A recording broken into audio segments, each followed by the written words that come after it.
Assalamualaikum warahmatullahi wabarakatuh. Saya Indana Mualimatul Askia dengan NIM 2404026014, Prodi Ilmu Al-Quran dan Tafsir, semester 3. Dibuatnya video ini untuk memenuhi tugas UAS mata kuliah Tahrij Al-Quran dan Hadis dengan dosen pengampu Pak Hudori. Di sini saya akan mereview aplikasi Al-Quran digital yang bernama Al-Quran Indonesia. Al-Quran Indonesia ini dibuat oleh Andi Unpam. Andi Unpam berasal dari Tangerang Selatan. Dilihat dari Play Store-nya, aplikasi ini dikelola oleh PT Alfindo Karya Cipta. Aplikasi Al-Quran Indonesia dapat diinstal dan didapatkan melalui Play Store atau App Store yang ada di handphone dan di laptop. Nah, Al-Quran Indonesia ini menampilkan Al-Quran digital lengkap dengan 30 juz dan 114 surah menggunakan terjemah bahasa Indonesia per kata. Al-Quran Indonesia ini memiliki banyak fitur, dan dilihat dari reviewnya, fitur unggulannya yaitu MP3 audio yang dapat digunakan penggunanya untuk mendengarkan murotal bacaan Al-Quran. Nah, fitur-fitur lainnya itu seperti fitur yang dapat membantu ibadah harian, seperti waktu sholat, azan, waktu imsak, kalender hijriyah, dan tadi MP3 murotal. Dan satu lagi yang sangat membantu bagi pelajar dan yang lainnya juga untuk mencari ayat atau surat dalam Al-Quran, yaitu mentahrij. Nah, aplikasi Al-Quran Indonesia ini dapat membantu kita untuk mentahrij Al-Quran dengan melacaknya menggunakan potongan kata atau tema dalam bahasa Indonesia. Nah, di selanjutnya kita akan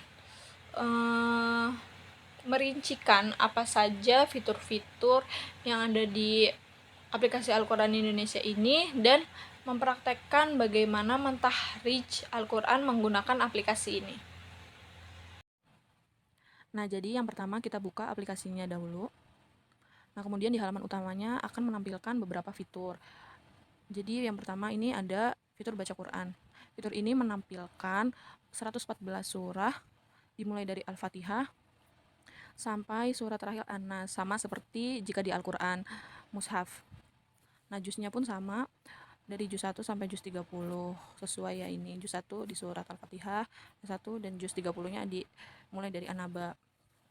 Nah, bookmark ini merupakan fitur yang digunakan untuk menandai terakhir bacaan kita.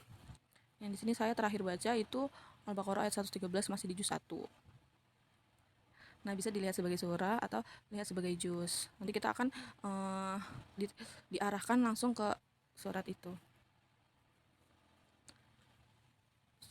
Kemudian di selanjutnya yaitu ada fitur audio MP3. Di sini saya sudah nah, jika ingin mendapatkan audio MP3 ini, sebelumnya kita harus mendownload dulu. Contohnya kita ini download audio Al-Baqarah. Nah, kita pencet ya. Kita tunggu dulu. Mendownloadnya ini harus menggunakan internet. Jika tidak bisa mendownload. Harus menggunakan internet. Tapi jika sudah di-download, kita bisa mendengarkan kapanpun. Bismillahirrahmanirrahim. Alif Lam Mim. Dzalikal kitabu la raiba fihi hudan lil muttaqin. Alladzina yu'minun. Nah, itu tadi fitur dari murotalnya audio MP3. Nah, kemudian kita lanjut ke fitur berikutnya yaitu terakhir baca. Terakhir baca ini pasti akan menampilkan surat apa yang terakhir kita baca di dalam aplikasi ini. Nah, lihat sebagai surat atau lihat sebagai juz. Jika dilihat sebagai juz tadi akan kembali ke juz 1, enggak kembali ke yang terakhir kita baca. Ini jadi coba kita lihat sebagai surah. Oh, ini kembalinya ke yang tadi kita dengarkan murotal. Kemudian berikutnya di fitur pencarian ini dapat digunakan untuk mentahrij atau mencari surah yang ingin kita cari menggunakan kata kunci, potongan arti, atau tema. Misalkan di sini kita ingin mencari tema tentang iman. Nah, kemudian ini akan menampilkan beberapa surah yang ada arti imannya, beriman, kayak gitu. Semua yang ada arti imannya pasti akan ditampilkan di sini sebanyak ini. Nah, di sininya juga ada list surat-surat, dan di setiap suratnya itu ada berapa ditemukan kata iman itu. Contohnya ini di surat Al-Imran itu ditemukan sampai 48 ayat yang membahas tentang iman. Kemudian sampai seterusnya. Gitu. Nah, di dalam aplikasi ini untuk mentahrijnya itu tidak bisa menggunakan bahasa Arab. Bisanya menggunakan potongan kata dari artinya. Kembali ke fitur utama tadi. Kemudian selanjutnya yaitu ada fitur jadwal sholat. Nah, di sini kita akan diberitahu waktu-waktu sholat dan jadwal imsak seperti ini. Dan ada fitur kiblat juga. Kemudian di sini juga ada kalender hijriyah. Ini waktu hijriyah kita saat ini. Ini tanggal Masehinya, ini tanggal hijriyahnya. Dan ada kalender, dan ada jadwal 30 hari ke depan. Seperti ini. Di 18 Desember 2025 hijriyahnya 27 Jumadil Akhir. Ini imsaknya jam 3.46, subuhnya jam 3.56, terbit mataharinya jam 5, zuhurnya 11.39, asarnya 15, dan sampai isya. Sampai 30 hari ke depan. Yang dapat memudahkan kita untuk mengetahui waktu-waktu. Seperti itu. Sini ada lokasi kita. Di sini juga ada pemberitahuan sebentar lagi waktu asar. Nah, bisa kita setting juga untuk fitur azannya. Seperti itu. Dan yang terakhir ini pengaturan. Bisa kita setting sesuaikan dengan kebutuhan kita. Nah, sudah.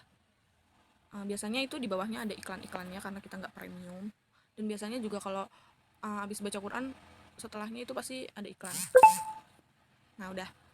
Berikut fitur-fitur dari aplikasi Al-Quran Indonesia. Baik, sekian video saya mereview aplikasi Al-Quran Indonesia. Kurang lebihnya mohon maaf. Wassalamualaikum warahmatullahi wabarakatuh.